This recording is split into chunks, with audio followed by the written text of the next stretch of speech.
Well, I'm Ingo Strobel. My nickname is Kalle, and I am in the most times of my life I'm an interior designer working out of Berlin, but in my second life or in my second job I run a dojo and I teach martial arts to people who are in need of self-defense or want to know a little bit about the subject, and I run the Hokushin Ittō-ryū chapter Dokukai in Berlin together with Tanlan, who's our kaicho.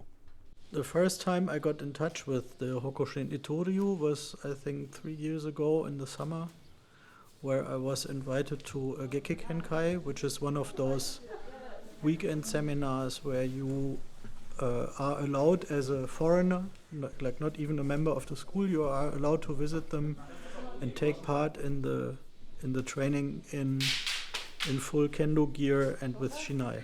So it's actually pressure testing.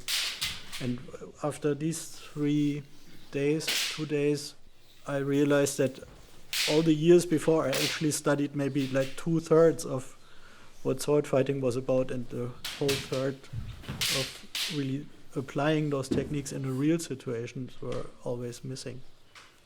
Well, I mean, one very interesting aspect in the Hokushin Ittō-ryū, it's probably not, or maybe not unique, but it's something, or it's the context where I saw it, or where I experienced it for myself the first time, is how closely and in reality the school is still connected to Japan, Japanese culture, like really where the school was founded and is coming from.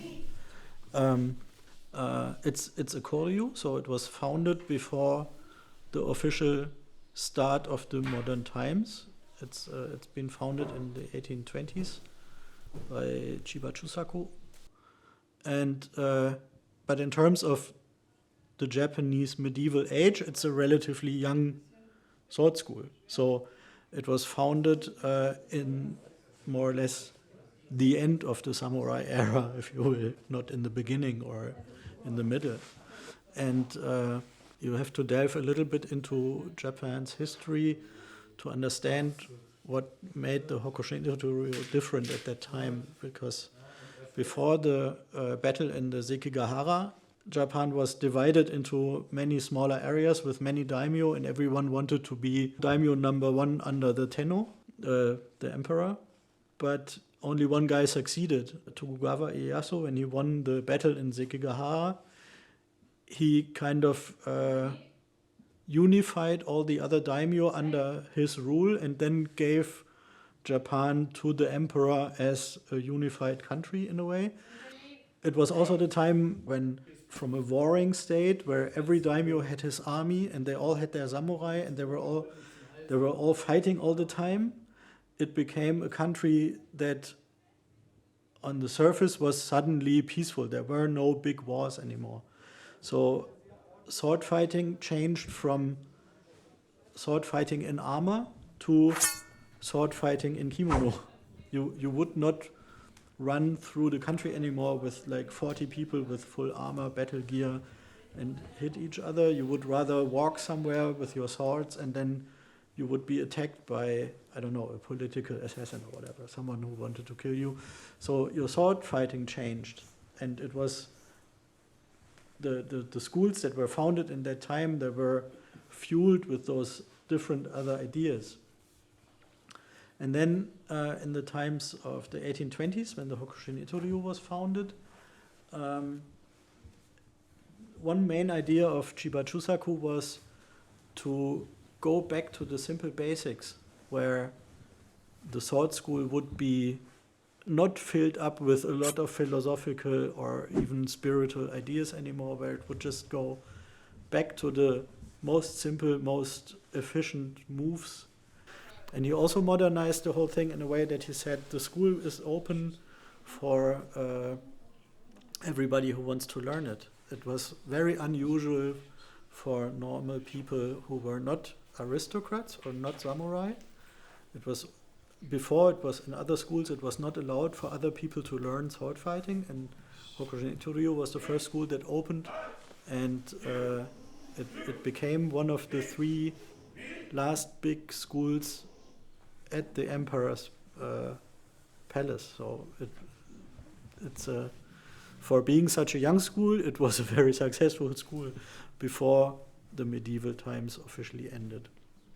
When I talk about the founder Chiba Chusaku or his brother Sadakichi, who then was in charge of our dojo line, it's on the one hand it's people who lived like 250 years ago or 200 years ago.